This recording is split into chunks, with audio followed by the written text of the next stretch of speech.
Buenas, amo curiosos, y bienvenidos un día más a un nuevo vídeo del canal. Os agradezco a todos que forméis parte de esta aventura y de construir nuestro conocimiento, el vuestro y el mío. Espero que estéis bien, que estéis deseando aprender cosas nuevas o refrescar en vuestro cerebro aquellas cosillas que habíais olvidado y que vamos a intentar ir aprendiendo y o refrescando, insisto, en estos vídeos y en este vídeo de hoy, sin ir más lejos. Y ya sabéis, por aquí os dejo las redes sociales donde encontrarme y siempre podéis leer cosillas que pongo y demás cosas. También tenéis el correo. Bueno, me podéis localizar de mil formas, estoy disponible para vosotros. Y dicho todo esto, comenzamos con el tema de hoy. Bien, es verdad que hemos hablado ya de las leyes de Mendel, hay que hablar de las variaciones al modelo mendeliano. Porque, evidentemente, aunque las leyes de Mendel, como os dije yo, son el principio de toda la genética, representan solo una parte, ya que las modificaciones o excepciones de esas leyes de Mendel surgen como consecuencia de diversos procesos como interacciones o el ligamiento de los genes, del cual ya os di ahí un poco pinceladas en el vídeo anterior. Por ejemplo, los procesos de pseudodominancia. Esto ocurre cuando hay una expresión de un gen recesivo cuando está en una sola dosis, es decir, cuando está en estado de hemicigosis. Es decir, que los cromosomas sexuales, por ejemplo, serían hemicigóticos. Hay una pseudodominancia, porque hay que tener en cuenta que la expresión del gen recesivo, cuando está en una sola dosis, como es por ejemplo el caso del gen I, ¿no? El gen I de los machos es un gen, digamos, recesivo realmente. Y claro, ¿qué ocurre? Que está en una sola dosis.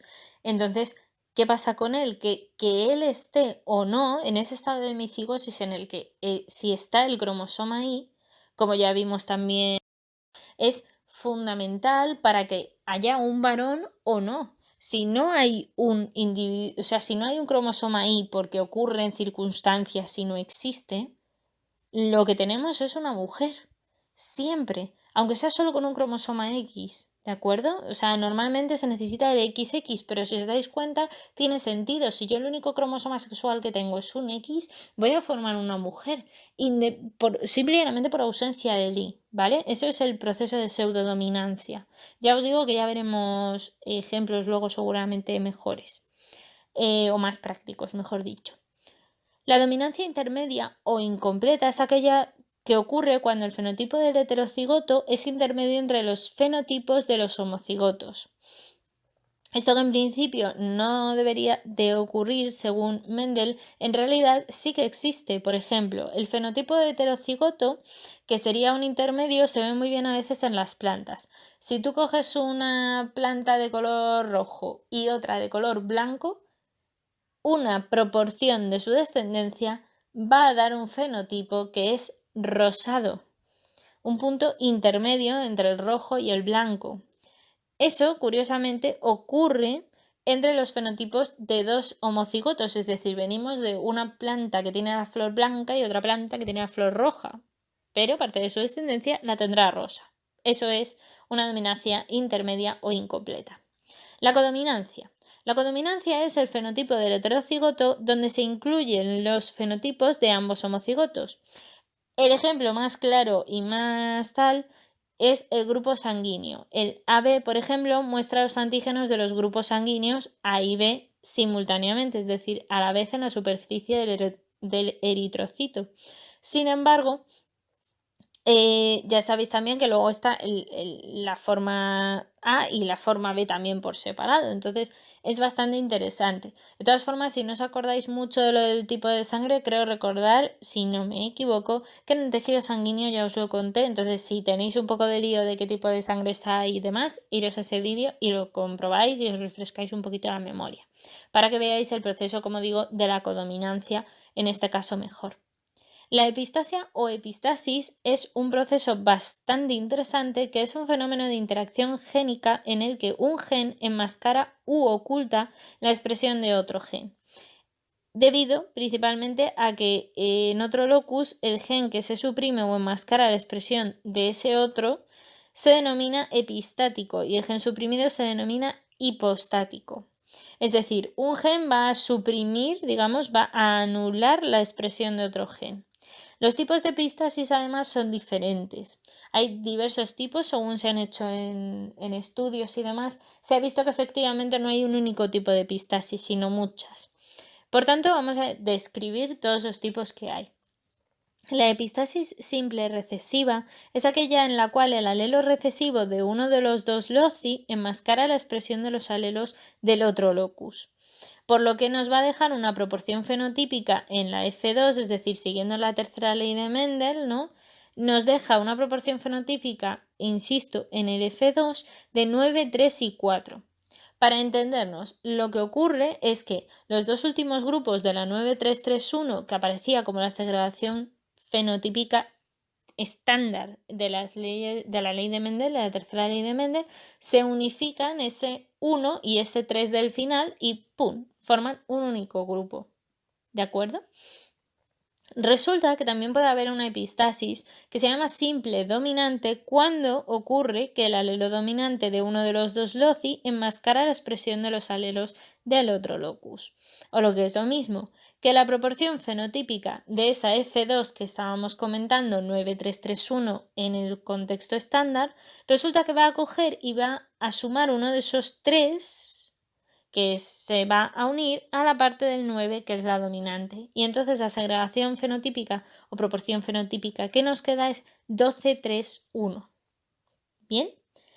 Luego tendremos otro tipo de epistasis que es la denominada como epistasis doble recesiva.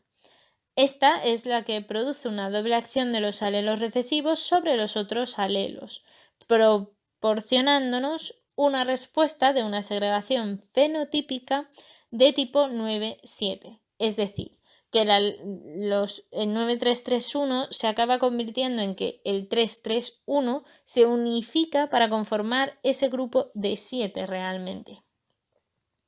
La epistasis doble dominante implica que haya una doble acción de los alelos dominantes sobre los otros dos alelos, dando por tanto una segregación fenotípica en la cual todos los que tengan un alelo dominante pasan a un mismo grupo, por decirlo así. Entonces, del 9-3-3-1 original pasamos a una segregación fenotípica de 15-1. Bien. Un tipo especial de epistasis doble dominante es la de los genes que aparecen duplicados con un efecto acumulativo. Ese es un caso muy excepcional, pero lo quiero comentar para que sepáis que su proporción fenotípica es muy rara y a veces puede llevar a confusión con la epistasis doble recesiva porque de hecho su proporción fenotípica, como digo, en esta epistasis doble dominante en los genes duplicados es 9-6-1. Y si te equivocas un poquito, pues es muy fácil irte a la 9-7, que era la epistasis doble recesiva. Dicho eso, vamos a hablar de la última epistasis que puede haber, que es la epistasis doble dominante recesiva. Y tú dirás, madre mía, ya me he liado, que es dominante recesiva, pero ¿cómo van a ser las dos cosas? Pueden ser las dos cosas, no os asustéis. Esto ocurre cuando el alelo dominante de un locus y el recesivo de otro suprimen la acción de otros alelos. Es decir, no lo hace ni uno ni otro, sino los dos. De manera que la proporción fenotípica que nos van a dejar es el 13-3. Es decir, que aquellos que eran más recesivos, es decir, la proporción de 1 del 9-3-3-1, la recesiva siempre es la proporción de 1. El 9 digamos que es el más dominante y el 3-3 representarían a los híbridos o, a los híbridos básicamente. Entonces, ¿qué ocurre? Pues que en este caso uno de los híbridos se mantiene, pero todos los demás van a tener acciones sobre otros alelos y eso implicará que haya una proporción fenotípica 13-3. Dicho todo el tema de la epistasia, que es bastante extendido y quizás sea una de las variaciones del modelo mendeliano más importantes, hay que decir que también existen otras variaciones, como es el caso de los alelos múltiples, por ejemplo. Esto ocurre cuando los alelos múltiples son el resultado los alelos múltiples, que realmente son el resultado de un gen normal que ha mutado para producir diversos alelos diferentes, por lo que habrá más de 2 alelos para un locus determinado. Un ejemplo de esto serían los sistemas de los grupos sanguíneos el ABO famoso, para calcular el número de genotipos distintos en una serie alélica se utiliza la fórmula n por n más 1 dividido todo por 2. Dicho sea de otra forma, esto nos va a permitir que sepamos realmente cuántos, insisto, genotipos distintos existen. Recordemos que la n que os digo de esta fórmula sería el número de alelos que tenemos, ¿vale? Que depende, claro, de cada especie y de muchas otras cosas. Otra cosa que también se debe de estudiar muchas veces es si los alelos son letales. Que un alelo sea letal es normalmente porque el alelo causa la muerte en una etapa temprana del desarrollo, a menudo antes del nacimiento, y en general suelen ser recesivos, ¿vale? Estos caracteres no suelen ser nunca dominantes, pero sí que pueden producir la muerte solo en aquellos individuos que sean homocigotos, es decir, que tengan los genes dominantes con efecto letal recesivo. Cuando se cruzan, por tanto, dos individuos heterocigóticos portadores de un alelo letal, la proporción genotípica, en este caso, sería de 2 a 1. Por tanto, tienen más papeletas los individuos que nazcan de este tipo de parejas, evidentemente, y por desgracia, el poseer el alelo letal y no llegar a nacer.